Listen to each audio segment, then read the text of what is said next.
Hello students, class 12th NCERT mathematics chapter number first relation and function के last video में अपन ने Cartesian product के बारे में पढ़ा था। इसके बाद में बेटा अपना नया टॉपिक है रिलेशन। अभी अपन समझेंगे रिलेशन के बारे में कि यार वास्तव में ये रिलेशन होता क्या है। ठीक है ना, रिलेशन को हिंदी में बोला जाता है संबंध। देखो, सबसे पहले अपन पढ़ेंगे रिलेशन के बारे में और उसके बाद में पढ़ेंगे फंक्शन के बारे में। इस वीडियो में क्या पढ़ने वाले हैं मैं बता देता हूं आप लोगों को। सबसे पहले अपन रिलेशन की डेफिनेशन पढ़ने वाले हैं कि यार वास्तव में रिलेशन बोलते किसको है। उसके बाद में अपन पढ़ेंगे कि कोई भी एक रिलेशन है, तो रिलेशन का डोमेन क्या होता है, कोडोमेन क्या होता है और रिलेशन की रेंज क्या होती है। और लास्ट में फिर अपन देखेंगे दो तरह के रिलेशन होते हैं, एक एम्प्टी रिलेशन होता है और एक यूनिवर्सल रिलेशन होता है। तो यार ये एम्प्टी रिलेशन क्या होता है और यूनिवर्सल रिलेशन क्या होता है, इसके बारे में पढ़ेंगे। फिर बाद में अपन पढ़ेंगे टाइप्स ऑफ रिलेशन, मतलब और भी टाइप होते हैं रिलेशंस के। तो टाइप्स ऑफ रिलेशन अपन अपनी नेक्स्ट वीडियो में देखेंगे। उसके बाद में एक्सरसाइज सोल्व करेंगे और फिर पढ़ेंगे बेटा फंक्शन के बारे में। तो एक तरह से दो पार्ट समझो, ये रिलेशन अलग है और फंक्शन अलग है। बिल्कुल रिलेशन से ही फंक्शन बनेगा, कैसे बनेगा, किसको फंक्शन बोलते हैं, वो सब बात की बात है। अभी के लिए देखते हैं यार ये रिलेशन क्या होता है। तो स्वागत करता हूं आपका अपने YouTube channel Saurabh Mishra maths classes में। तो बेटा रिलेशन क्या है, रिलेशन के बारे में समझो। देखो यार रिलेशन को हिंदी में बोलते हैं संबंध। रिलेशन को हिंदी में क्या बोलते हैं, संबंध। अब दो लोगों के बीच में होगा संबंध यार, ठीक है ना। कोई भी संबंध है तो संबंध के लिए कितने ऑब्जेक्ट्स की जरूरत है, दो ऑब्जेक्ट्स की जरूरत है। जैसे मेरा तुम्हारे साथ में रिलेशन है, ठीक है ना, कम से कम दो ऑब्जेक्ट्स चाहिए। मेरा तुम्हारे साथ में एक रिलेशन है। क्या रिलेशन है कि तुम लोग मेरे एक स्टूडेंट हो, ठीक है ना, तुम लोग क्या हो, मेरे एक स्टूडेंट हो। तो इसका मतलब क्या ये थोड़ी ना है कि तुम्हारा जो कोई दोस्त है, कोई दोस्त है उसके साथ भी मेरा रिलेशन होगा। मेरा तुम्हारे साथ में एक रिलेशन क्या है कि तुम मेरे स्टूडेंट हो, तो क्या तुम्हारा दोस्त भी मेरा स्टूडेंट होगा क्या? बिल्कुल सर पॉसिबल नहीं है। हो सकता है स्टूडेंट हो सकता है नहीं हो सकता है मैं तुम्हारा एक टीचर हूं लेकिन तुम्हारे एक दोस्त का भी मैं टीचर हूं, ऐसा जरूरी नहीं है। दोस्त का मतलब ये मतलब ना कि तुम्हारे क्लास से रूम का ही कोई दोस्त ले लो, ठीक है ना। हो सकता है यार तुम्हारे मोहल्ले में कोई दोस्त रहता हो तुम्हारा और उसका भी मैं टीचर हूं, ऐसा पॉसिबल तो है नहीं ना, ठीक है। मान लो कोई भी एक बंदा ए है और एक कोई बंदा बी है। अब ए का रिलेशन बी के साथ हो भी सकता है और ए का रिलेशन बी के साथ में नहीं भी हो सकता। अब रिलेशन क्या हो सकता है वो सब बात की बात है। तो सबसे पहले मैंने क्या बताया कि कोई भी एक रिलेशन है उसके लिए कम से कम दो ऑब्जेक्ट्स की जरूरत पड़ेगी, ठीक है ना। कितने ऑब्जेक्ट्स की जरूरत पड़ेगी, दो ऑब्जेक्ट्स की जरूरत पड़ेगी, दो वस्तुएं चाहिए अपने को, ठीक है ना, रिलेशन बताने के लिए। अब रिलेशन बताने के लिए सबसे पहले दो ऑब्जेक्ट्स की जरूरत पड़ेगी। उसके बाद में देखेंगे, ठीक है ना, उसके बाद में देखेंगे कि इन दोनों के बीच में रिलेशन है भी या नहीं है। हो सकता है रिलेशन हो और हो सकता है रिलेशन नहीं हो। अब यार घर बार की बातें तो होंगी नहीं यहाँ पे, ठीक है ना। घर बार का मतलब समझ गए कि यार मेरा ना मेरे पापा के साथ एक रिलेशन है, तो वो यहाँ डिफाइंड करने लग गए। या फिर वो उस टाइप से क्वेश्चंस आते थे अपने, कभी तुम लोगों ने रीजनिंग में देखा हो तो कि एक बंदा है वो किसी एक तस्वीर को देख के बोलता है कि ये मेरी मम्मी के पापा के चाचा के नाना के लड़के का है, तो बताओ ये इन दोनों के बीच में क्या रिलेशन हुआ। ऐसे क्वेश्चन तो अपन पढ़ेंगे नहीं। अपन यहाँ पे बात करेंगे मैथमेटिकल अप्रोच की, ठीक है ना, कि यार मैथमेटिक्स में अपन पढ़ रहे हैं तो ये मैथमेटिक्स में रिलेशन का मतलब क्या होता है और रिलेशन कहाँ होता है, रिलेशन कैसे होता है और रिलेशन क्या हो सकता है। तो एक एक बात को बहुत अच्छे से समझना। क्यों? क्योंकि रिलेशन समझ में आएगा तो अपन फंक्शन समझेंगे और फंक्शन समझ में आएगा तो अपना नेक्स्ट चैप्टर है बेटा इनवर्स ट्रिग्नोमेट्रिक फंक्शन। क्या नाम है? Inverse trigonometric function. तो इनवर्स ट्रिग्नोमेट्रिक फंक्शन तभी समझ में आएगा जब अपने को ये चैप्टर नंबर फर्स्ट समझ में आ जाए, तो रिलेशन एंड फंक्शन। और इसके अलावा लास्ट क्लास कौन सी, 11th क्लास का अपने को ट्रिग्नोमेट्रिक फंक्शन आता हो, तभी अपन इनवर्स ट्रिग्नोमेट्रिक फंक्शन के बारे में समझ पाएंगे। इसके अलावा ये जो रिलेशन एंड फंक्शन है ये अपने काम में आता है बेटा कैलकुलस के अंदर। कैलकुलस के चैप्टर जैसे डिफरेंशिएशन है अपने पास में, इंटीग्रेशन है, तो इन सब में भी अपने पास में रिलेशन एंड फंक्शन काम में आएगा। तो बहुत इंपॉर्टेंट टॉपिक होने वाला है तुम्हारे लिए, समझना। देखो अब समझते हैं रिलेशन संबंध, ठीक है। अभी थोड़ा बेसिक आइडिया मैंने बता दिया तुम्हारे को कि कोई भी एक रिलेशन है, रिलेशन के लिए दो ऑब्जेक्ट्स की जरूरत है, ठीक है। दोनों ऑब्जेक्ट्स के बीच में रिलेशन हो भी सकता है, रिलेशन नहीं भी हो सकता है। ऐसा जरूरी नहीं है कि कोई भी दो ऑब्जेक्ट ले लिए तो उन दोनों के बीच में रिलेशन हो, ठीक है ना। ए का बी के साथ संबंध हो भी सकता है, ए का बी के साथ संबंध नहीं भी हो, ठीक है ना। आ रही बात समझ में? तो अब देखो बेटा रिलेशन के बारे में जब भी बात होगी, सुनो, जब भी रिलेशन के बारे में बात होगी तो दो क्वेश्चन उठेंगे, ठीक है ना। दो क्वेश्चन उठते हैं।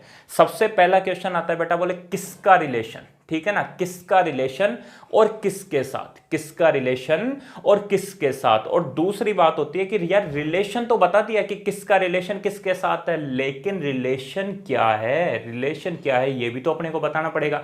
जैसे मैंने क्या बोला कि मेरा रिलेशन तुम्हारे साथ में, मेरा रिलेशन तुम्हारे साथ में, तो पहली चीज तो कंप्लीट हुई कि ठीक है यार आपका रिलेशन किसके साथ, मेरा रिलेशन आपके साथ में।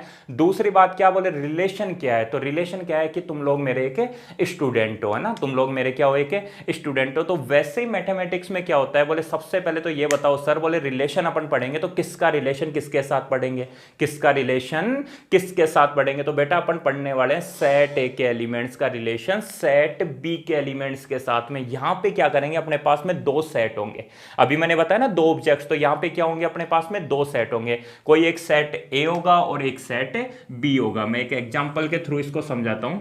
जैसे मान लो क्या हुआ कि अपने पास में एक सेट ए है और सेट ए के एलिमेंट्स है 1 2 3 एंड 4, और एक सेट बी है और सेट बी के एलिमेंट है यहाँ पे 1 2 एंड 3 ले लो, ठीक है। सेट बी के एलिमेंट है 1 4 5 6 एंड 9, ठीक है। ये सेट ए और सेट बी दे रखा है, ठीक है, सेट ए और सेट बी। तो सबसे पहला क्वेश्चन क्या बताया मैंने, सबसे पहला क्वेश्चन ये बताया कि सर किसका रिलेशन और किसके साथ। तो मैंने क्या बताया, उसका आंसर बताया कि यार यहाँ पे अपन पढ़ेंगे सेट ए के एलिमेंट्स का रिलेशन सेट बी के एलिमेंट्स के साथ में। किसका रिलेशन किसके साथ होगा, सेट ए के एलिमेंट्स का रिलेशन होगा किसके साथ में होगा, सेट बी के एलिमेंट्स के साथ में। तो यार ये रिलेशन क्या क्या हो सकते हैं भाई, सेट ए के एलिमेंट्स के रिलेशन सेट बी के एलिमेंट्स के साथ में होंगे तो कौन कौन से पॉसिबल रिलेशन हो सकते हैं, समझो।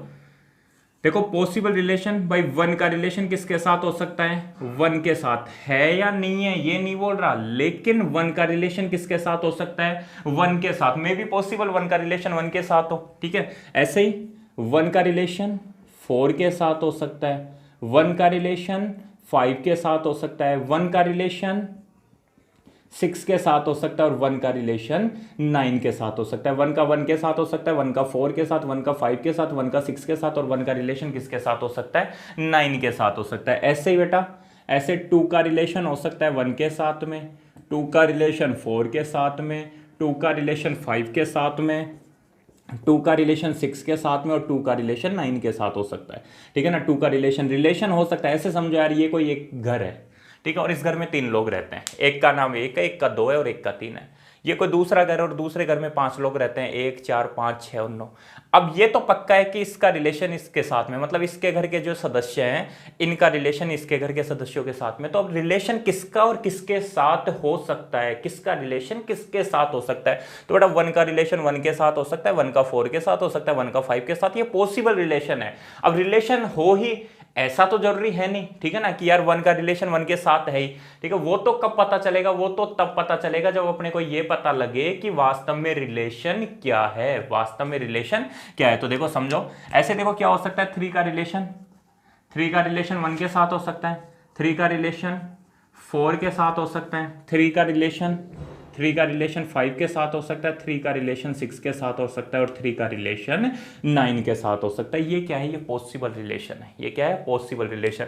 और अगर तुम लोग ध्यान से देखोगे और अगर तुम्हारी लास्ट वीडियो अच्छे से देखी हुई है तो तुम लोग ये बताओगे, बोले वास्तव में सर ये तो क्या है, ये तो ए क्रॉस बी है, सेट ए के एलिमेंट्स का सेट बी के एलिमेंट्स के साथ में कार्टेशियन प्रोडक्ट है, सेट ए का कार्टेशियन प्रोडक्ट है किसके साथ में, सेट बी के साथ में। तुम लोगों को अगर मैं बोलता कि यार कार्टेशियन प्रोडक्ट बताओ सेट ए का सेट बी के साथ, तो तुम क्या बताते, 1 1 1 4 1 5 1 6 1 9। तो ये वही तो लिखा हुआ है, वही तो लिखा हुआ है।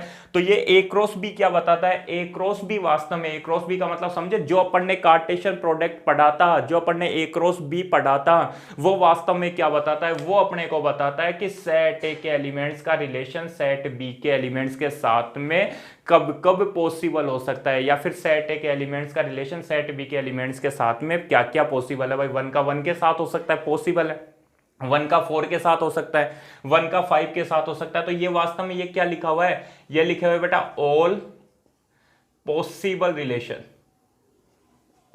Possible relation of element of set A to set B. ये क्या लिखा हुआ है, all possible relation of element of set A to set B, ठीक है ना, टू एलिमेंट ऑफ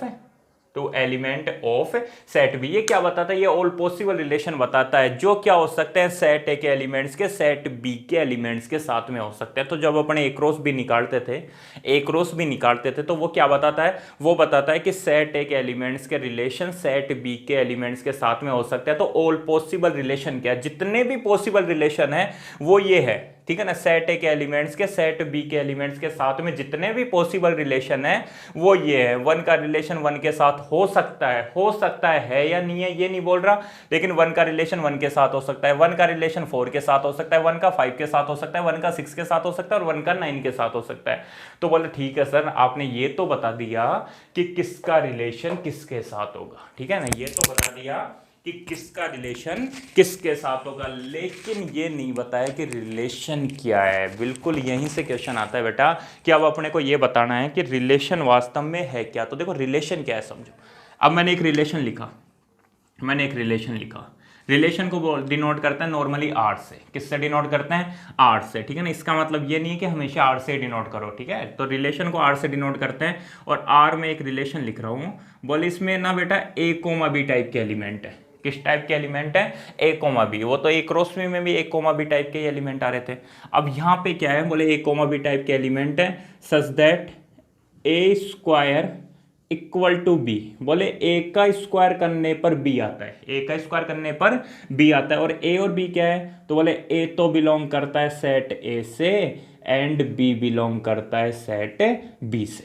क्या बोला इसने, देखो समझना। अब यहाँ से एक तरह से चैप्टर शुरू हो गया अपना रिलेशन। क्या बोल रहा हूँ मैं, बोले सबसे पहले तो मैंने ये बताया, बोले किसका रिलेशन किसके साथ हो सकता है। तो कोई भी दो सेट है तो सेट ए के एलिमेंट्स का रिलेशन सेट बी के एलिमेंट्स के साथ हो सकता है। अब ये क्या बताया, ए क्रॉस बी का मतलब कार्टेशियन प्रोडक्ट, कार्तीय गुणनफल क्या बताता है, कार्तीय गुणनफल बताता है कि समुच्चय ए के अवयवों का समुच्चय बी के अवयवों के साथ में क्या क्या पॉसिबल रिलेशन हो सकते हैं। तो क्या क्या हो सकता है, वन का 1 के साथ हो सकता है, वन का 4 के साथ हो सकता है, वन का 5 के साथ। इस तरीके से ये ऑल पॉसिबल रिलेशंस लिखे हुए हैं। ऑल पॉसिबल रिलेशन कौन डिनोट करता है, ए क्रॉस बी डिनोट करता है। उसके बाद में अब मैं क्या बता रहा हूं, देखो मैंने सबसे पहले ये बता दिया कि ये पॉसिबल रिलेशंस है। अब आर एक रिलेशन बोल रहा हूं, बोले रिलेशन क्या है, बोले ए कोमा बी टाइप के एलिमेंट है। उसमें क्या लिखा हुआ है, B equal to A square, ठीक है ना, मतलब ए का स्क्वायर करने पर क्या आता है, बी आता है। अब बोले ए क्या है, तो बोले ए तो सेट ए से बिलोंग करता है और बी क्या है, बी सेट बी से बिलोंग करता है। देखो आराम से समझो इसको। इसका मतलब ये रिलेशन कैसे निकालेंगे अपन।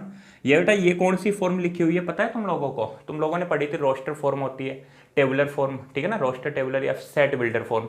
ये मैंने कौन सी फॉर्म लिख रखी है, सेट बिल्डर फॉर्म लिख रखी है, ठीक है। अभी देखो दो सेट लिख देता हूँ, ये सेट ए है और ये सेट बी है, ठीक है, ये सेट ए और ये सेट बी, और इसके बीच में एक रिलेशन है आर। और आर रिलेशन क्या है, आर रिलेशन है बोले ए स्क्वायर करने पर बी आता है।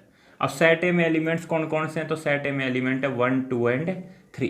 सेट बी में एलिमेंट है 1 4 5 6 एंड 9। देखो बेटा थोड़ा सा बोरिंग सा चैप्टर है, ठीक है ना, समझना तो पड़ेगा ही अपने को। मैं कोशिश करूंगा जितना समझा सकूं, फिर उसके बाद में एक बार वापस से रिवाइज करना है इसको, उसके बाद में समझ में आएगा। ऐसा चैप्टर है जो समझ में भी आ जाता है, ठीक है ना, समझ में भी आ जाता है और याद कुछ नहीं रहता।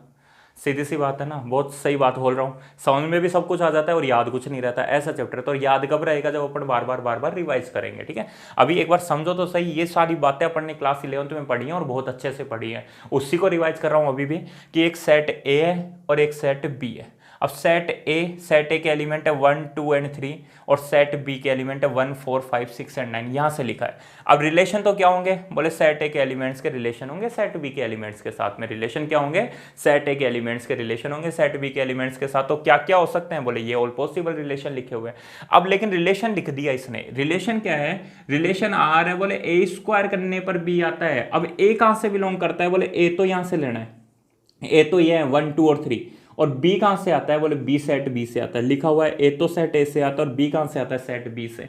तो एक बात बताओ, ए का मतलब 1, अब 1 का स्क्वायर करने पर बी आता है, तो 1 का स्क्वायर करने पर क्या आता है बेटा, तो 1 का स्क्वायर करने पर 1 आता है। 1 का स्क्वायर करने पर क्या आता है, 1 आता है। ऐसे 2 का स्क्वायर करने पर 4 आता है और 3 का स्क्वायर करने पर क्या आता है, 9 आता है। तो क्या हुआ, 1 का रिलेशन 1 के साथ हुआ, 2 का रिलेशन 4 के साथ हुआ, 3 का रिलेशन 9 के साथ हुआ। मैंने क्या बताया था कि ये तो ऑल पॉसिबल रिलेशन है कि 2 का 1 के साथ भी है, 2 का 4 के साथ हो सकता है, 2 का 5 के साथ हो सकता है, 2 का 6 के साथ हो सकता है, लेकिन डिपेंड किस पे करता है कि वास्तव में रिलेशन क्या है। वास्तव में रिलेशन क्या है, तो वास्तव में रिलेशन क्या है, रिलेशन है बोले a का स्क्वायर करने पर b आता है। तो अब a का स्क्वायर करने पर b आएगा तो 1 का स्क्वायर करने पर 1 आएगा, मतलब 1 का रिलेशन 1 के साथ होगा। 2 का स्क्वायर करने पर 4 आएगा, मतलब 2 का रिलेशन 4 के साथ होगा। और 3 का रिलेशन स्क्वायर करने पर 9 आएगा, मतलब 3 का रिलेशन 9 के साथ होगा। मान लो यहाँ 4 भी होता, अब 4 का स्क्वायर करने पर तो 16 आता, लेकिन 16 तो उधर था ही नहीं। अब 16 उधर था ही नहीं तो फिर 4 का रिलेशन किसी के साथ भी नहीं होता। आ रही बात समझ, इधर कुछ भी रह सकता है, ऐसी कोई दिक्कत नहीं है, और इधर भी कुछ रह सकता है, जैसे 5 और 6। 5 और 6 क्यों रह गए, क्योंकि 5 ना तो 5 किसी का स्क्वायर करने पर आता ही नहीं है, और ना ही 6 किसी का स्क्वायर करने पर आता है। ठीक है, तो क्या हुआ भाई, 1 का रिलेशन 1 के साथ हो सकता है, 2 का 4 के साथ हो, वो सॉरी 1 का 1 के साथ है, 2 का 4 के साथ है, और 3 का 9 के साथ है। केवल और केवल रिलेशन में ये है 1,1, 2,4 एंड 3,9, तीन ही एलिमेंट है। तो इसी रिलेशन को कैसे लिखते हैं, इसका मतलब ये रिलेशन आर क्या होगा, आर होगा 1 का रिलेशन 1 के साथ हो सकता है, 2 का रिलेशन 4 के साथ हो सकता है, और 3 का रिलेशन 9 के साथ हो सकता है। आ गई बात समझ में। तो ये रिलेशन हुआ। रिलेशन में देखो मैंने 2 क्वेश्चंस के आंसर दिए तुम्हारे को। सबसे पहला क्वेश्चन था कि बोले किसका रिलेशन किसके साथ होगा, तो सेट ए के एलिमेंट्स का रिलेशन सेट बी के एलिमेंट्स के साथ होगा। अब ये मैंने ऑल पॉसिबल रिलेशंस लिख दिए, जो भी पॉसिबल रिलेशंस हो सकते हैं वो यहाँ लिखे हुए हैं। कहाँ पे लिखे हुए हैं, ए क्रॉस बी में। उसके बाद मैंने रिलेशन आर लिखा। आर क्या लिखा, बोले इसमें ना ए कोमा बी टाइप के एलिमेंट है, मतलब ए कोमा बी का मतलब ऑर्डर्ड पेयर है। अब ऑर्डर्ड पेयर में क्या है, बोले ए का स्क्वायर करने पर बी आता है, चेक करो ना, 1 का स्क्वायर करने पर 1 आता है, 2 का स्क्वायर करने पर 4 आता है, और 3 का स्क्वायर करने पर 9 आता है। तो एक तरह से इस तरीके से अब रिलेशन को देखो, लिखने के तरीके कौन कौन से हो गए, एक तो ये हो गया, एक ये तरीका हो गया, और तीसरा तरीका ये हो गया। ठीक है ना, तुम लोग एरो डायग्राम से भी डिनोट कर सकते हो, इसको एरो डायग्राम बोलते हैं, ये एरो डायग्राम है। ठीक है, ये अपनी सेट बिल्डर फॉर्म है, और ये कौन सी फॉर्म है, अपनी रोस्टर फॉर्म है। ठीक है ना, तो कैसे भी डिनोट कर सकते हो। तो इस तरीके से रिलेशन को, रिलेशन तुम लोगों को शायद समझ में आया होगा थोड़ा बहुत। एक और देखो बेटा, एक और रिलेशन लेता हूँ, इसको मैं R1 बोल देता हूँ। ये रिलेशन कौन सा था, R1 रिलेशन था। एक और यहीं से रिलेशन लेते हैं, बोले एक रिलेशन है R2। अब देखो इसको लिखने का तरीका, R2 रिलेशन है, बोले कहाँ से कहाँ है, सेट ए से सेट बी में। ये लिखने का तरीका होता है बेटा। R2 रिलेशन है कहाँ से, सेट ए से सेट बी में। इसको पढ़ने का तरीका होता है relation R2 from set A to set B. Hindi medium वाले, इंग्लिश मीडियम वाले इसी तरीके से पढ़ोगे, relation R2 from set A to set B. जैसे यहाँ पे क्या लिखते हैं, relation R1 from set A to set B. ठीक है, अब मैं एक रिलेशन लिख रहा हूँ R2 देखो, और R2 रिलेशन कुछ ऐसे लिख रहा हूँ कि बोले इसमें भी ना ए कोमा बी टाइप के एलिमेंट है। कैसे एलिमेंट है, ए कोमा बी टाइप के। और क्या होता है, बोले ए का क्यूब करने पर, ए का क्यूब करने पर क्या मिलता है अपने को, बी मिलता है। ठीक है, या इसको छोड़ो एक बार के लिए, यहाँ पे क्या है, बोले ए कोमा बी टाइप के एलिमेंट है, और ए की जो वैल्यू है, ए की जो वैल्यू है वो बी से ज़्यादा है। ए की वैल्यू क्या है, बी से ज़्यादा है। ठीक है, और बोले ना ए तो सेट ए से आता है और बी सेट बी से आता है। ठीक है, तो इसको लिखते हैं यार, क्या बोला, बोले ए कोमा बी टाइप के एलिमेंट है और ए की वैल्यू बी से ज्यादा है, ए की वैल्यू बी से ज्यादा है। तो चेक करो देखिए कहाँ कहाँ है। ठीक है, यहां पे बना देता हूं एक और एरो डायग्राम। ए की वैल्यू क्या होगी, बी से ज्यादा होगी। इसको भूल जाओ, ये अपन नहीं लिखेंगे, ये तो मैंने समझाने के लिए बताया था ना। तो देखो ये सेट ए और ये सेट बी। सेट ए में एलिमेंट है 1 2 एंड 3, और सेट बी में एलिमेंट है अपने पास में 1 4 5 6 एंड 9। ठीक है, अभी क्या बोल रहा है, बोले ए की वैल्यू बी से ज्यादा है। अब चेक करो यार, ए की वैल्यू बी से ज्यादा है तो मेरे को ये बताओ, ये जो 1 है, 1 की वैल्यू किससे ज्यादा है, तो 1 की वैल्यू 1 से ज्यादा तो नहीं है। ध्यान रखना, 1 की वैल्यू 1 से ज्यादा नहीं है, 1 की वैल्यू 1 के इक्वल है। ठीक है ना, अगर यहाँ इक्वल का साइन लग जाता तब तो 1 का रिलेशन 1 के साथ हो जाता, अदरवाइज नहीं होगा। आ रही बात समझ में। ठीक है, तो 1 का रिलेशन किसके साथ में है, 1 के साथ में। क्यों, क्योंकि मैंने थोड़ा सा चेंज कर दिया, A is greater than equal to B. A की वैल्यू क्या है, बी से ज्यादा है, तो 1 का रिलेशन 1 के साथ होगा। क्यों, क्योंकि ए 1 तो किसके, ध्यान रखना, ये 1 1 से ज्यादा नहीं होता, 2 2 से ज्यादा नहीं होता, 3 3 से ज्यादा नहीं होता, 4 4 से ज्यादा नहीं होता, 3 तो 3 के इक्वल होता है। अगर यहां पे ये साइन नहीं होगा जो मैंने पहले रिलेशन बताया था, तो फिर 1 का रिलेशन 1 के साथ भी नहीं होगा। क्यों, क्योंकि 1 की वैल्यू 1 से ज्यादा नहीं होती, 1 की वैल्यू तो 1 के इक्वल होती है। तो 1 का रिलेशन तो किसी से नहीं होगा भाई। 1,4 का रिलेशन होगा क्या, 1,4। क्यों, होगा या नहीं होगा? नहीं होगा। क्यों नहीं होगा? क्योंकि 1 की वैल्यू तो 4 से कम है, ना कि ज्यादा है। ठीक है, तो यहाँ पे क्या होगा, यहाँ पे 1 का रिलेशन किसी के साथ होगा नहीं, 2 का रिलेशन 1 के साथ होगा।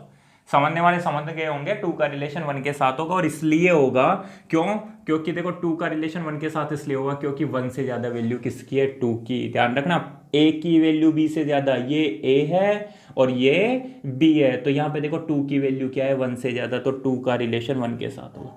ऐसे 3 का रिलेशन 1 के साथ होगा, 3 का रिलेशन किसके साथ होगा? 1 के साथ में। ठीक है ना, ऐसा हो सकता है, ठीक है ना, ऐसा हो सकता है कि 2 एलिमेंट का रिलेशन कोई एक ही एलिमेंट के साथ हो। तो यहाँ पे क्या होगा? 1 का रिलेशन, वो 3 का रिलेशन 1 से ज्यादा होगा। क्यों? क्योंकि 3 की वैल्यू 1 से ज्यादा होती है, लेकिन 3 का रिलेशन 4 के साथ में नहीं होगा। क्यों नहीं होगा? क्यों? क्योंकि 3 की वैल्यू तो 4 से कम होती है, ना कि 3 से ज्यादा होती है। ठीक है, तो 2 का रिलेशन 1 के साथ होगा और 3 का रिलेशन 1 के साथ होगा। केवल 2 ही एलिमेंट होंगे जो आपस में रिलेटेड होंगे। क्लियर है? तो 2 का रिलेशन 1 के साथ और 3 का रिलेशन 1 के साथ है। इतना समझ में? अब सुनो, 2 का रिलेशन 4 के साथ था। ठीक है, 2 का रिलेशन 4 के साथ था, तो ये जो 4 होता है ना, 4 होता है, इसको 2 की इमेज बोलते हैं। ठीक है, 2 का रिलेशन 4 के साथ है, तो ये जो 4 है ना, 4, इसको क्या बोलेंगे? 2 की इमेज बोलेंगे। 2 की इमेज क्या हो गई? देखो सुनो, यहां लिखता हूं, 1 का रिलेशन 1 के साथ है। देखो 1,1 भाई, 1 का रिलेशन 1 के साथ है, तो इसको इस तरीके से डिनोट कर सकते हैं कि 1R1। ऐसे 2 का रिलेशन 4 के साथ है, कौन सा रिलेशन है? R1, तो 2R1 4 एंड 3R1 9। तो इसका मतलब क्या हुआ? 1 का रिलेशन 1 के साथ, मतलब 1 इज रिलेटेड टू 4। ऐसे यहाँ क्या होगा? 2 is related to 1 is related to 1, 2 is related to 4, ठीक है ना, और 3 इज रिलेटेड टू 9। 3 का संबंध 9 के साथ है, तो इसको कैसे लिखोगे? 3R1 9। जैसे यहाँ पे 2 का रिलेशन 1 के साथ है, तो 2 का कौन सा रिलेशन? R2 वाला रिलेशन किसके साथ है? 1 के साथ में। इसका मतलब क्या हुआ? 2 इज रिलेटेड टू 1। ठीक है, ऐसे ही 3 का रिलेशन किसके साथ है? 1 के साथ, तो 3 भी किसके से रिलेटेड है? 1 के साथ में। लेकिन ये बताओ मेरे को, क्या 3 का रिलेशन 4 के साथ था क्या? तो 3 का रिलेशन 4 के साथ नहीं था, तो 3 is not related 3 is not related to 4। 3 4 से रिलेटेड नहीं है। तो इसको शो करने का तरीका क्या है? बोले 3, देखो 3 का रिलेशन 1 के साथ हो, तो 3 रिलेशन का नाम था R2 1, तो 3 का R2 रिलेशन, मतलब 3 का रिलेशन 1 के साथ था, लेकिन 3 का रिलेशन 4 के साथ नहीं होगा, तो इसको ऐसे काट देंगे या फिर ऐसे काट देंगे, कैसे भी काट दो। ठीक है ना, मतलब जैसे मान लो 4 का रिलेशन 3 के साथ है, तो 4R3 होगा, और 4 का रिलेशन 3 के साथ नहीं है, तो इस तरीके से करेंगे। ठीक है, अब सुनो, अगर 1 का रिलेशन 1 के साथ है, 1 का रिलेशन 1 के साथ है, तो इस 1 को इस 1 की इमेज बोलेंगे। जैसे 2 का रिलेशन 4 के साथ है, तो 4 को 2 की इमेज बोलेंगे। ठीक है ना, 2 की इमेज क्या होगी? 4 होगी। ऐसे 3 की इमेज क्या होगी? 9 होगी। 3 की इमेज क्या होगी?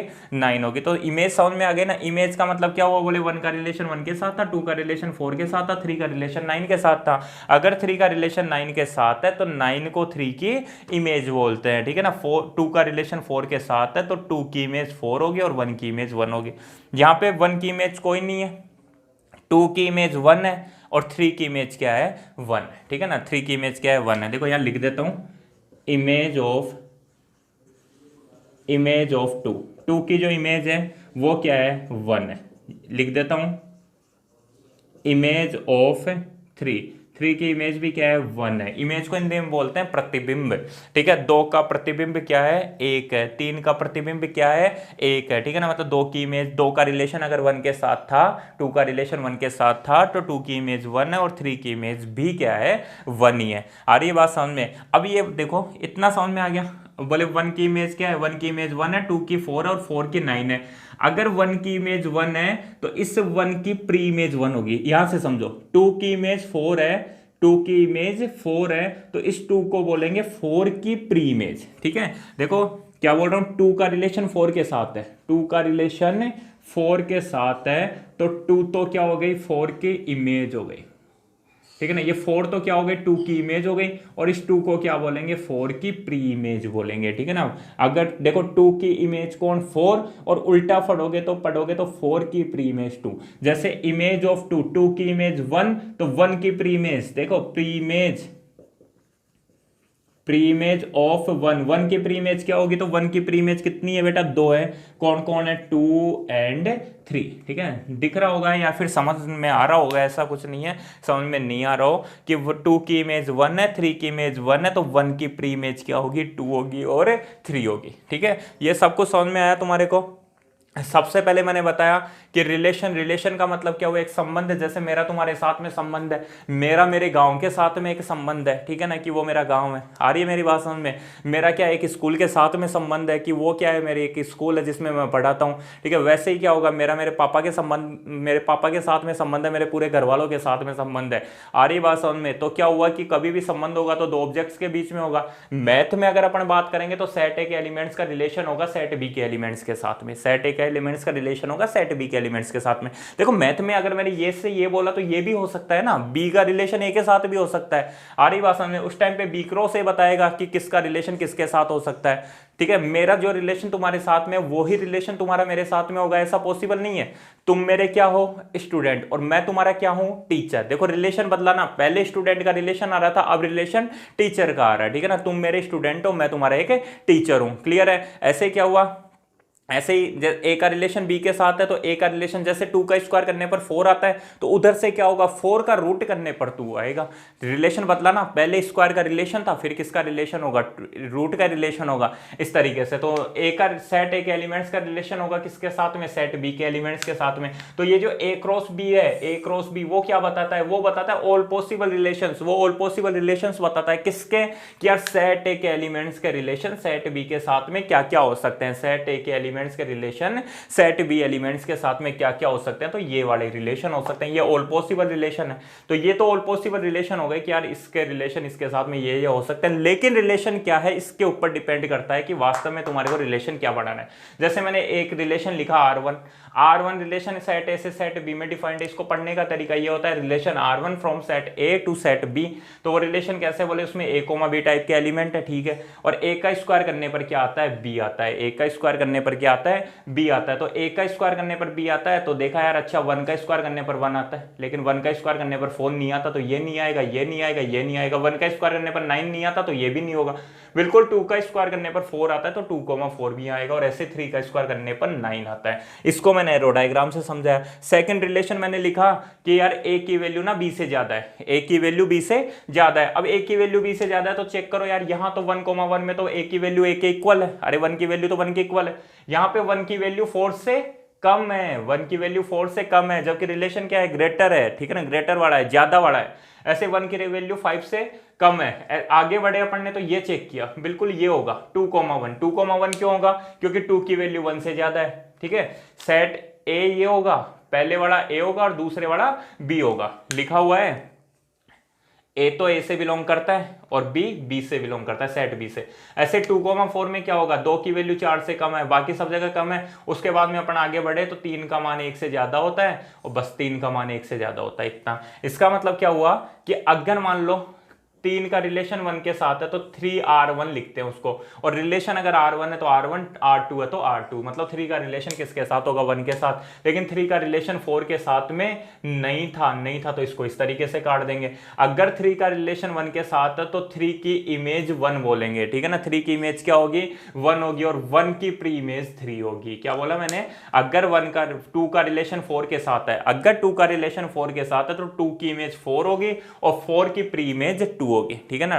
2 की इमेज 4 होगी और 4 की प्री इमेज क्या होगी, 2 होगी, इस तरीके से। तो ये सारी बातें तुम लोगों को समझ में आ गई होंगी कि ये R2 का मतलब क्या है, इस तरीके से, ठीक है। और क्या लिख सकते हो इसको, ऐसे तो लिख सकते हो ना बेटा कि 2,1 इज बिलोंग्स टू R2, ऐसे भी तो लिखा जा सकता है। ये सारा रफ मैटर है, ठीक है।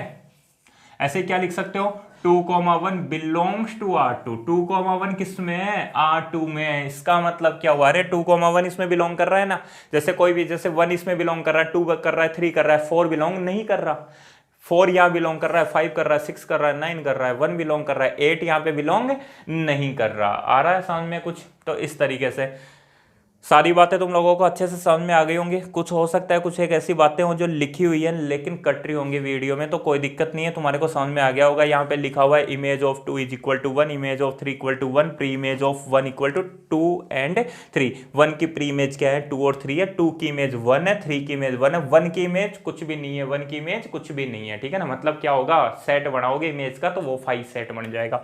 5 का मतलब समझ गए, नल सेट बोल दो, वॉइड सेट बोल दो, या फिर एम्प्टी सेट बोल दो, हिंदी में बोले तो रिक्त समुच्चय बोला जाता है, ठीक है। इतना समझ में आ गया। अब एक बार बात कर लेते हैं, ये सब अपन ने रिलेशन के बारे में पढ़ लिया, क्लास 11th का रिवाइज कर लिया। एक बार रिलेशन की डेफिनेशन लिख लेते हैं कि यार वास्तव में रिलेशन की डेफिनेशन क्या है। तो चलो डेफिनेशन से पहले एक बात और समझते हैं अपन। मैं एक बात बार बार बोल रहा हूं कि ये जो रिलेशन R1 आया मेरे पास में, ये जो रिलेशन R1 आया वो वास्तव में कहां से आएगा, वो A क्रॉस B से ही तो आएगा, A क्रॉस B से ही आएगा। क्यों? क्योंकि इसी का ही तो एक पार्ट होगा। ये क्या है बेटा, ये ऑल पॉसिबल रिलेशन है, ऑल पॉसिबल रिलेशन है जो सेट ए के एलिमेंट्स के सेट बी के एलिमेंट्स के साथ में हो सकते हैं।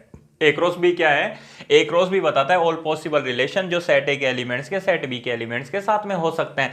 तो अब जो रिलेशन होंगे वो इसी में से तो आएंगे। जैसे R1 रिलेशन आया जिसमें ए का स्क्वायर करने पर बी आता था, ए का स्क्वायर करने पर बी आता था, तो ये जो R1 है, ये जो R1 है वो इसी का ही तो एक सबसेट होगा। सबसेट का मतलब पार्ट ऑफ सेट, ठीक है ना, सबसेट का मतलब पार्ट ऑफ सेट। तो ए क्रॉस बी का ही एक सबसेट क्या होगा, R1।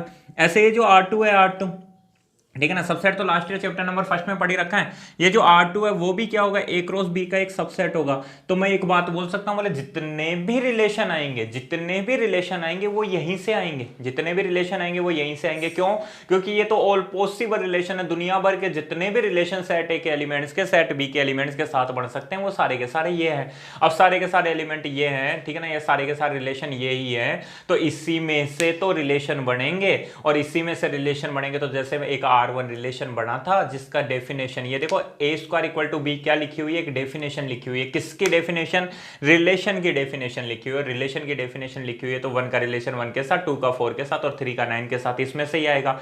तो R1 क्या होगा, एक सबसेट होगा ए क्रॉस बी का। ऐसे R2 क्या होगा, एक सबसेट होगा ए क्रॉस बी का। तो सबसे पहली लाइन ही मैं यही लिख रहा हूं रिलेशन की डेफिनेशन में कि a relation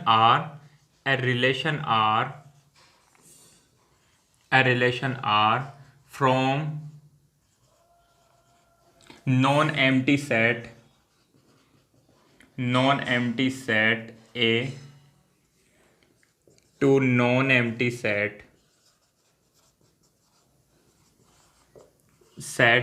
B. A relation R from non-empty set A to non-empty set B is subset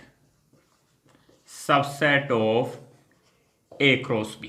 क्या लिखा मैंने, कोई भी एक रिलेशन आर है, कहां से relation, non empty set A से नॉन एम्प्टी सेट बी में, वो क्या होता है, वो सबसेट होता है। कहां, किसका सबसेट होता है, ए क्रॉस बी का। देखो कितनी बढ़िया बात लिखी हुई है कि कोई भी एक रिलेशन आर है, ठीक है ना, किसका रिलेशन, बोले नॉन एम्प्टी सेट ए से नॉन एम्प्टी सेट बी में रिलेशन, ठीक है ना, ए से बी में जो रिलेशन है वो क्या होता है, सबसेट होता है। किसका सबसेट होता है, ए क्रॉस बी का। और ये जो बात लिखी हुई है ना बेटा, relation R from non empty set A to non empty set B, इसको ऐसे लिख सकते हो, relation R from set A to set B, ठीक है ना। क्या लिख सकते हो, a relation R from set A to set B, ठीक है। इस तरीके से मैंने वो बताया था ना, जैसे R1 रिलेशन को A टू B लिखने का मतलब है relation R1 from set A to set B, R2 का मतलब है relation R2 from set A to set B। तो वैसे क्या लिखा है, एक रिलेशन R है, ठीक है, कहां से, नॉन एम्प्टी सेट A से नॉन एम्प्टी सेट B में, वो क्या होगा, वो सबसेट होगा A क्रॉस B का। हिंदी में क्या लिखोगे, एक संबंध R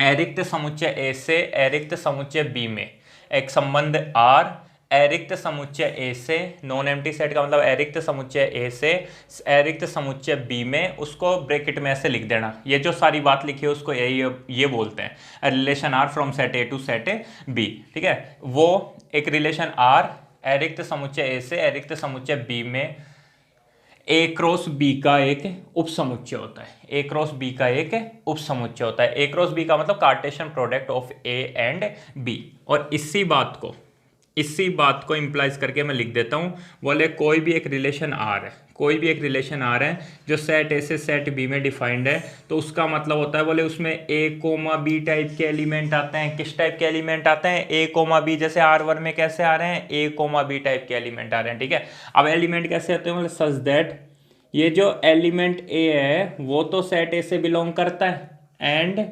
एलिमेंट बी है वो सेट बी से बिलोंग करता है। पहला एलिमेंट तो सेट ए से बिलोंग करेगा और दूसरा एलिमेंट सेट बी से बिलोंग करेगा। तो ये तो याद करो ना, ये तो अपनी कल तक की डेफिनेशन थी। कल कौन सी डेफिनेशन, ए क्रॉस बी की, Cartesian product of A and B की डेफिनेशन यही थी कि ए कोमा बी टाइप के एलिमेंट आएंगे जहां पे ए तो सेट ए से बिलोंग करेगा और बी सेट बी से बिलोंग करेगा। लेकिन लेकिन लेकिन इसमें और इसमें क्या डिफरेंस है, इसमें और इसमें ये डिफरेंस है कि ये तो पॉसिबल रिलेशन बताता है जो ए के बी में हो सकते हैं, लेकिन ये क्या होंगे, इसमें केवल और केवल वो ही एलिमेंट आएंगे जो किसी ना किसी एक रूल से जुड़े हुए होंगे, किसी ना किसी एक नियम से जुड़े हुए होंगे या किसी ना किसी एक रिलेशन से जुड़े हुए होंगे। जैसे यहां पर रिलेशन क्या था, बोले A square equal to B, तो इसमें क्या होता है, बोले ए तो ए से बिलोंग करता है, बी बी से बिलोंग करता है एंड ए आर बी का मतलब ए का रिलेशन बी के साथ होता है, ए का रिलेशन बी के साथ। ये अलग बात लिख दी मैंने। जैसे समझो, जैसे बोले केवल इतना सा लिख देता कि ए कोमा बी टाइप के एलिमेंट होंगे और ए तो सेट ए से और बी तो सेट बी से बिलोंग करेगा, तो 1,5 भी सही था। क्यों? क्योंकि बोले ए कोमा बी टाइप का एलिमेंट है, बिल्कुल है। 1 कहां से बिलोंग करता है, सेट ए से बिलोंग करता है। 5 कहां से बिलोंग करता है, सेट बी से बिलोंग करता है। लेकिन क्या ये रिलेशन में होगा, क्या ये R1 रिलेशन में होगा? तो फिर नहीं होगा। पता है क्यों नहीं होगा? क्यों? क्योंकि ये उस रूल को फॉलो नहीं कर रहे जो अपन रिलेशन बता रहे हैं। मतलब ये तो केवल ये यहां तक तो ये बताता है कि किसका रिलेशन किसके साथ हो सकता है, लेकिन ए आर बी लिखने का मतलब ये हुआ कि ए का रिलेशन किसके साथ है, बी के साथ। और कौन सा रिलेशन है? आर रिलेशन है। कोई एक रिलेशन आर जिसका नाम होगा, जैसे यहाँ पे क्या नाम लिखा हुआ है, वो A square equal to B. देखो अगर मैं केवल ऐसा लिख देता A comma B, A belongs to A and B belongs to B, तो ये डेफिनेशन जो लिखी हुई है इसको छोड़ के, ए स्क्वायर इक्वल टू बी को छोड़ के जो लिखा हुआ है वो तो कार्टेशियन प्रोडक्ट की डेफिनेशन है। लेकिन यहाँ पे ए स्क्वायर इक्वल टू बी लिखते ही क्या हो गया, बोले ये किसी न किसी एक रूल से जुड़े हुए हैं, तो फिर 1 का रिलेशन 5 के साथ नहीं होगा। और 1 का रिलेशन अगर 5 के साथ नहीं होगा तो वो यहाँ भी नहीं आएगा। केवल और केवल वही एलिमेंट आएंगे जिनका रिलेशन होगा। जैसे 2 का 4 के साथ है तो 2 का 4 के साथ मैंने यहाँ लिखा है, अदरवाइज नहीं लिखता। ठीक है, ये जिसको समझ में आ रही है वो समझ लो, बाकी वो तो समझ में आना ही चाहिए। वेयर, जहां पे ए आर बी का मतलब है means A is related to B. जहां पर ए आर बी का मतलब क्या है कि ए बी से रिलेटेड है। If A is not related to B, A is not related to B, अगर ए बी से रिलेटेड नहीं है, then it is denoted by A is not related to B. तब ये कैसे डिनोट किया जाता है, A is not related to B, इस तरीके से काट दिया जाता है। लेकिन इसमें तो कौन से आएंगे, इसमें वो ही आएंगे जो क्या होंगे, रिलेशन में होंगे, जो रिलेशन में होंगे। जैसे यहाँ पे रिलेशन क्या था, ए स्क्वायर इक्वल टू बी, तो एलिमेंट वही आएंगे जहां पे ए स्क्वायर इक्वल टू बी हो रहा होगा। यहाँ पे वही एलिमेंट आएंगे जहां पर ए की वैल्यू बी से ज्यादा हो रही होगी। ठीक है ना, तो ये मैंने आप लोगों को रिलेशन के बारे में बताया। रिलेशन क्या होता है, रिलेशन होता है, बोले रिलेशन एक सबसेट होता है। ठीक है ना, रिलेशन क्या होता है, एक सबसेट होता है। इसी बात को लिख देता हूं, is that R is subset of A cross B.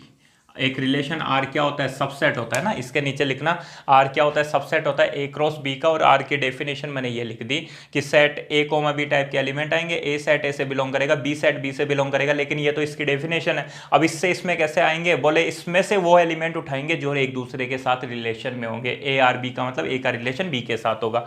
A R B का मतलब होता है ए बी के साथ रिलेटेड है, और अगर ए बी के साथ रिलेटेड नहीं होगा तो उसको इस तरीके से लिखा जाता है। ठीक है ना, उसको इस तरीके से लिखा जाता है। तो एक बार सबसे पहले ये रिलेशन की डेफिनेशन लिखो, उसके बाद में एग्जांपल लिखो, और फिर मैं यहां से कुछ एक बातें रफ कर रहा हूं। ठीक है, और फिर मैं बताऊंगा आपको इसके डोमेन और रेंज और कोडोमेन के बारे में। ठीक है, तो एक बार मैं इसको मिटा रहा हूं। ठीक है, वीडियो पॉज करके नोट डाउन कर सकते हो। ये लो,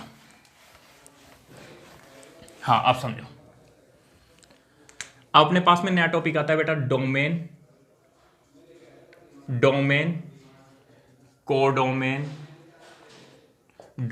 codomain and range of relation. ठीक है, हिंदी में लिखोगे संबंध का प्रांत सहप्रांत तथा परिसर। संबंध का प्रांत, सहप्रांत तथा परिसर, तीनों इंपॉर्टेंट बातें हैं। ठीक है, समझते हैं डोमेन, कोडोमेन और रेंज के बारे में। एक बार देखो, सबसे पहले अपन पढ़ेंगे डोमेन। डोमेन, डोमेन को हिंदी में बोला जाता है प्रांत। उसके बाद में सेकंड नंबर पे अपन पढ़ेंगे कोडोमेन के बारे में। कोडोमेन को बोला जाता है सहप्रांत। हिंदी मीडियम वाले हिंदी में और इंग्लिश में दोनों में लिख रहा है, इंग्लिश मीडियम वाले केवल इंग्लिश में लिखोगे। ठीक है, और थर्ड नंबर पे अपन पढ़ेंगे रेंज। रेंज को बोला जाता है परिसर। परिसर, ठीक है ना, संबंध का परिसर, संबंध का सहप्रांत, संबंध का प्रांत। ठीक है ना, relation, domain of relation, codomain end of relation and range of relation. तो देखो यहीं से समझते हैं यार, एग्जांपल से अच्छे से समझ में आ जाएगा तुम लोगों को। देखो इधर जान दो, डोमेन क्या होता है? डोमेन होता है कि जो भी रिलेशन बना है उसमें जितने भी एलिमेंट लिखे हुए हैं, जितने भी एलिमेंट का मतलब ये जो, या फिर बात करूं तो जितने भी ऑर्डर्ड पेयर लिखे हुए हैं, उनका जो फर्स्ट एलिमेंट होता है उसको लो और उसका एक सेट बना दो, उसी को डोमेन बोला जाता है। जैसे समझो, जैसे R1 के डोमेन की बात करूंगा, ध्यान देना इधर, domain of R1, domain of R1 का जो डोमेन होता है उसको बेटा इस तरीके से डिनोट करते हैं DR1 से। ठीक है ना, कोई भी डोमेन होता है ना, D ऑफ R1 का मतलब डोमेन ऑफ R1। तो वो क्या होगा, बोले फर्स्ट एलिमेंट क्या क्या आ रहा है, देखो 1, 1, 2, 4, 3, 9 में 1, 2 और 3 ये फर्स्ट एलिमेंट है, तो यहाँ पे आ जाएगा, इसका सेट बना दोगे ना 1, 2 एंड 3, यही डोमेन होता है। लास्ट ईयर पढ़ा है पढ़ने। ऐसे मैं तुम्हारे से पूछूं डोमेन ऑफ R2 का डोमेन DR2, तो उसको बताना एक बार क्या क्या आएगा। तो R2 का डोमेन क्या है बेटा, R2 का डोमेन, ठीक है, R2 मतलब ये, और इसका डोमेन देखो, फर्स्ट एलिमेंट क्या है 2 एंड 3। ठीक है, जो भी ऑर्डर्ड पेयर है उनका क्या लेना है तुम्हारे को, फर्स्ट एलिमेंट लेना है, तो वो क्या आएगा 2 एंड 3 आएगा। ये डोमेन हो गया। ठीक है ना, ये डोमेन हो गया। ऐसे देखो डोमेन ऑफ कोडोमेन की बात करें, कोडोमेन से पहले समझते हैं रेंज के बारे में। यहां लिख रहा हूं, एग्जांपल हो सकता है उधर दिख रहा नहीं हो। देखो range of R1 and range of R2। Range देखो, कोडोमेन का मतलब होता है, बोले जो ऑर्डर्ड पेयर अपने पास में आए हैं, उनका जो फर्स्ट एलिमेंट होता है उसको तो डोमेन बोलते हैं, और जो सेकंड एलिमेंट होता है उनका अगर सेट बना देते हैं, ठीक है ना, set of second element of ordered pair. जो ऑर्डर्ड पेयर होते हैं, क्रमित युग्म जो होते हैं, उनका जो द्वितीय अवयव होता है, दूसरा जो एलिमेंट होता है, उनका जो सेट बनता है, उसी को क्या बोला जाता है, रेंज बोला जाता है।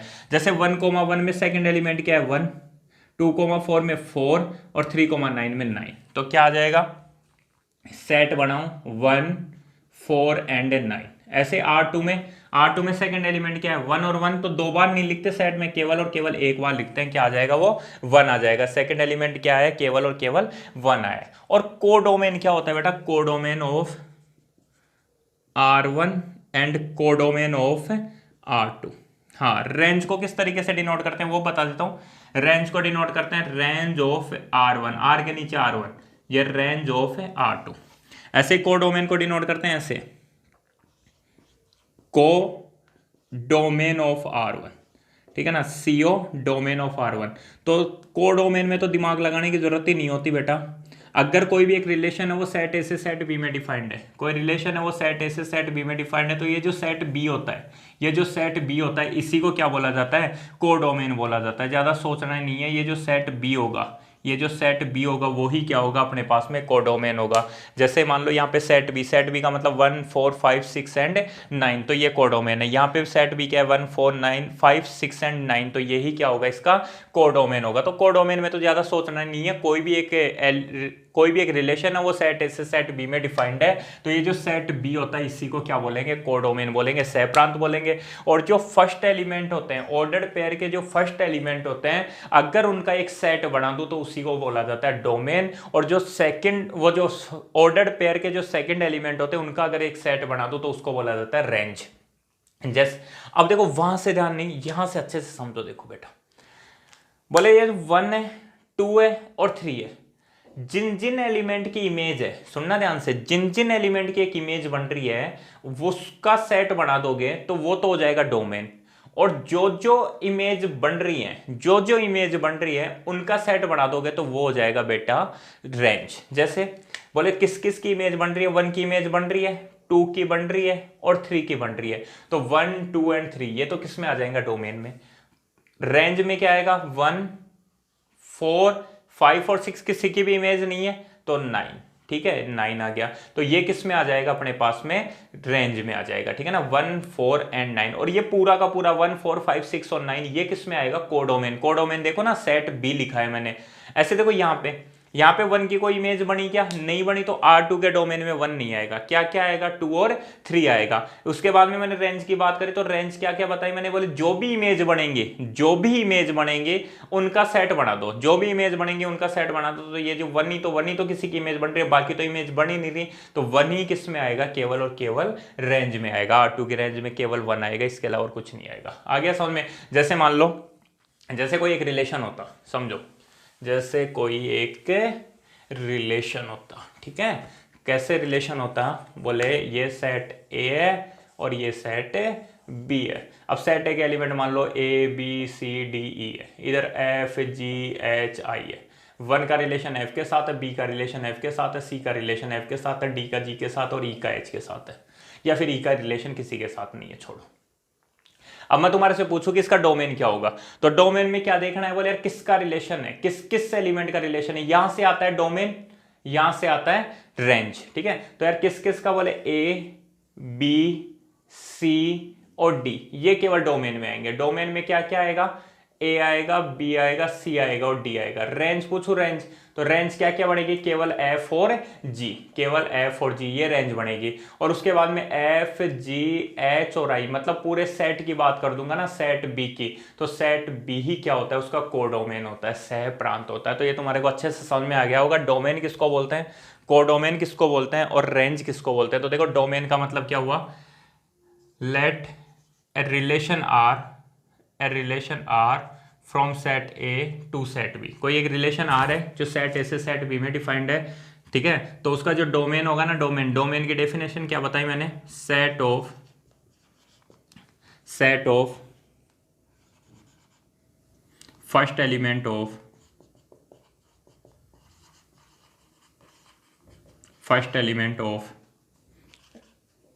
Order pair of relation.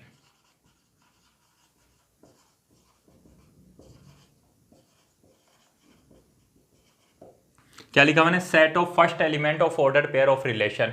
कोई भी एक रिलेशन है तो उसके फर्स्ट एलिमेंट, किसके, ऑर्डर पेयर के फर्स्ट एलिमेंट का जो सेट है, ठीक है ना, जो रिलेशन है, रिलेशन में जो ऑर्डर पेयर है उनके जो फर्स्ट एलिमेंट है उनका जो सेट होगा उसी को डोमेन बोलूंगा।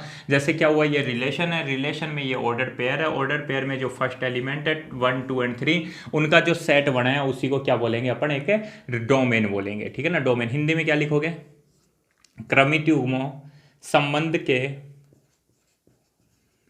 का मतलब रिलेशन, संबंध के क्रमित युग्मों के प्रथम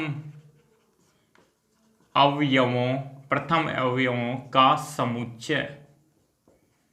संबंध के, कोई भी एक संबंध है, ठीक है ना, उसके क्रमित युग्मों के प्रथम अवयवों का जो समुच्चय होता है उसी को डोमेन बोला जाता है। उसके बाद देखो कोडोमेन किसको बोलते हैं बेटा, कोडोमेन हमेशा होगा सेट बी, केवल इतना सा लिख लेना, क्या होगा, सेट बी, ठीक है ना, सेट बी। और रेंज की डेफिनेशन क्या लिखोगे, सेट ऑफ सेकंड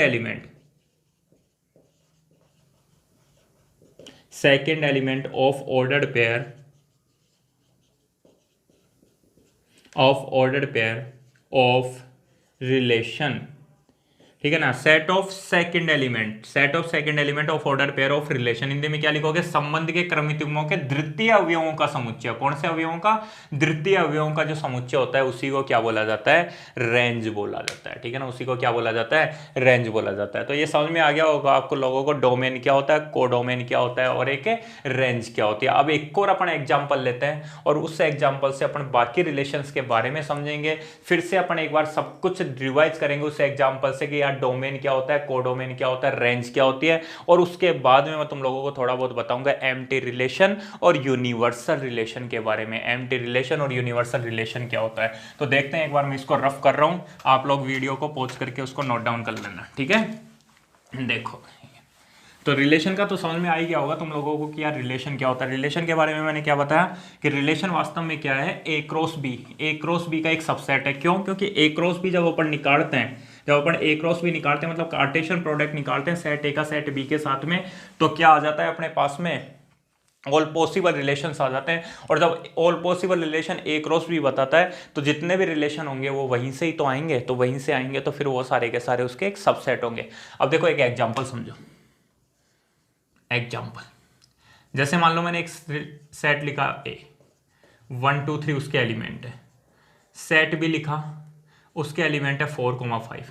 तो ऑल पॉसिबल रिलेशन तो क्या क्या हो सकते हैं बोले, 1,4 1,5, 2,4 2,5, 3,4 3,5, ये ऑल पॉसिबल रिलेशन हो सकते हैं।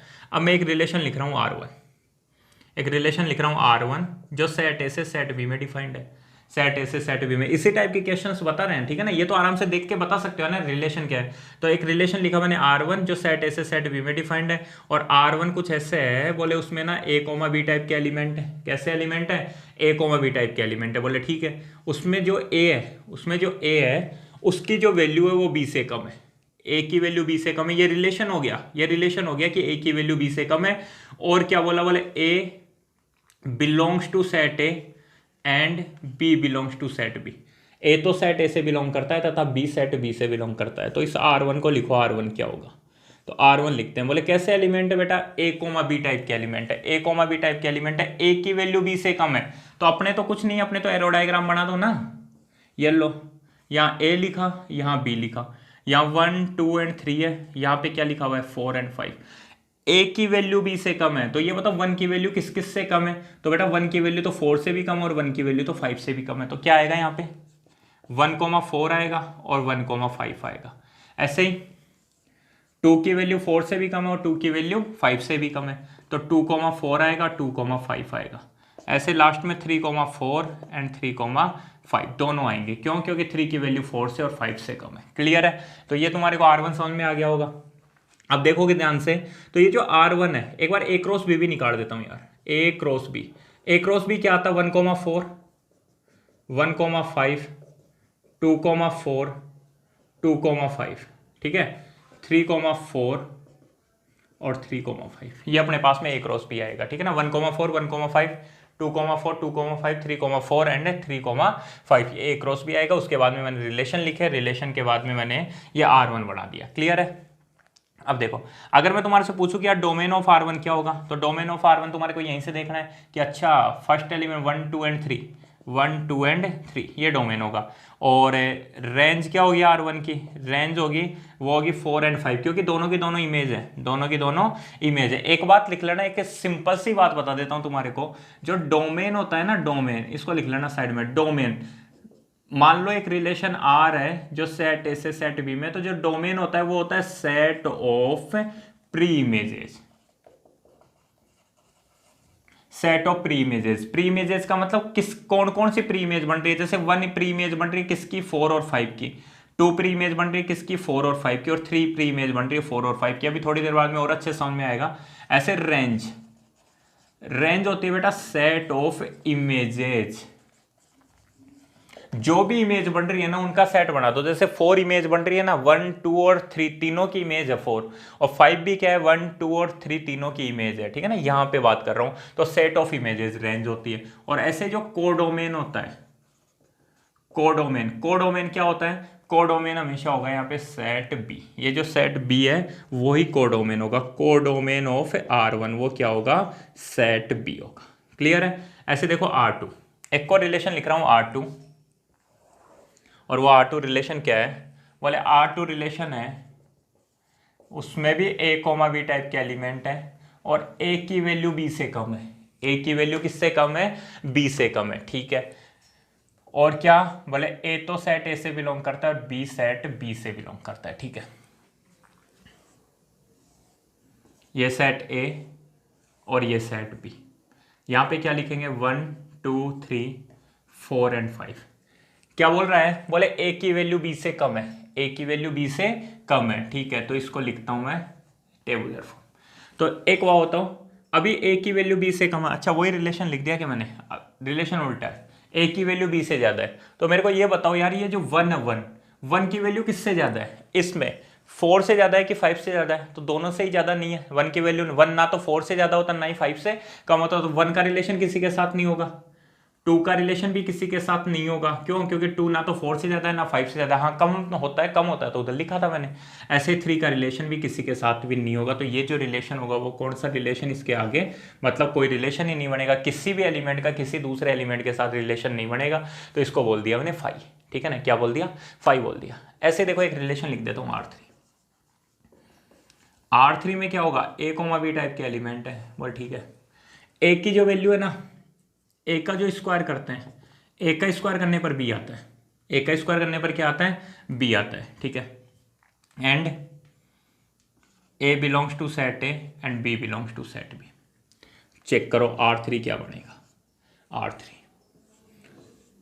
चलो इसमें बताओ, इसमें R2 जो रिलेशन है अपने पास में R2, इसमें डोमेन क्या होगा, डोमेन और रेंज क्या होगी, तो डोमेन भी फाई होगा और रेंज भी फाई होगी, क्यों, क्योंकि किसी भी एलिमेंट की इमेज नहीं है और इधर की तरफ से किसी भी एलिमेंट की प्री इमेज नहीं है, लेकिन कोडोमेन, कोडोमेन तो क्या होगा, वो तो हमेशा अपना सेट बी ही होगा, कोडोमेन हमेशा क्या होगा, सेट बी होगा, ठीक है।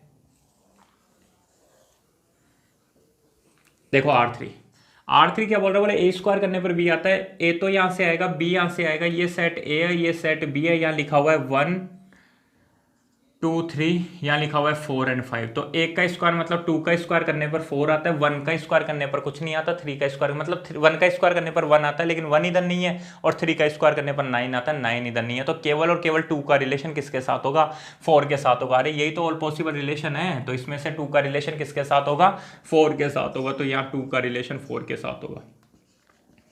R4 एक रिलेशन लिखा, बोले इसमें भी ए कोमा बी टाइप के ये एलिमेंट है, ठीक है, बोले और कैसे आते हैं, बोले जब ए में बी को ऐड करते हो, जब ए में बी को ऐड करते हो तो जो वैल्यू आती है वो हमेशा 5 से ज़्यादा आती है, ए में जब बी को ऐड करते हो तो वैल्यू जो आती है वो 5 से ज़्यादा आती है, ए की वैल्यू सेट ए से और बी कहाँ से बिलोंग करता है, सेट बी से बिलोंग करता है, तो R4 देखते हैं क्या आएगा, R4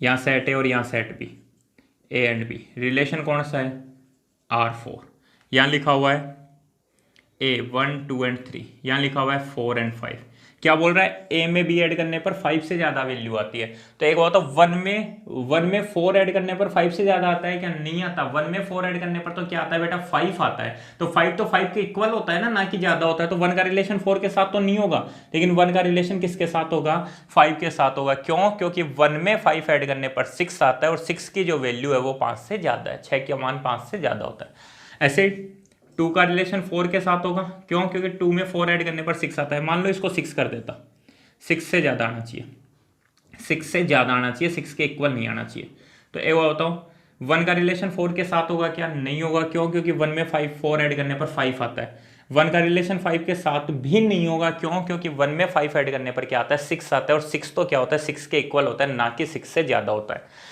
ठीक है। ऐसे 2 का रिलेशन 4 के साथ नहीं होगा, क्यों, क्योंकि 2 में 4 ऐड करने पर 6 आता है और 6 की वैल्यू 6 के इक्वल होती है, ना कि ज्यादा, और 2 का रिलेशन 5 के साथ होगा, 2 का रिलेशन 5 के साथ होगा, क्यों होगा, क्योंकि 2 में 5 ऐड करने पर क्या आता है अपने पास में 7 आता है, और 7 की वैल्यू 6 से ज्यादा होती है। 3 का रिलेशन 4 के साथ होगा, क्योंकि 3 + 4 7 होता है, और 3 + 5 भी क्या होता है, 8 होता है, 8 भी 6 से ज्यादा होता है, तो यहाँ पे किस किस का रिलेशन होगा, 2 का 5 के साथ होगा, 3 का 4 के साथ होगा, और 3 का 5 के साथ होगा, ठीक है। यहाँ पे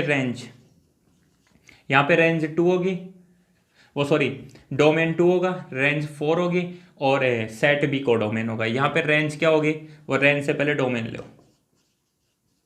यहाँ पे डोमेन होगा 2 3 एंड 3 तो दोबारा लिखना ही नहीं है ना, 2 एंड 3, ऐसे ही रेंज क्या होगी, 4 एंड 5 दोनों आएंगे, और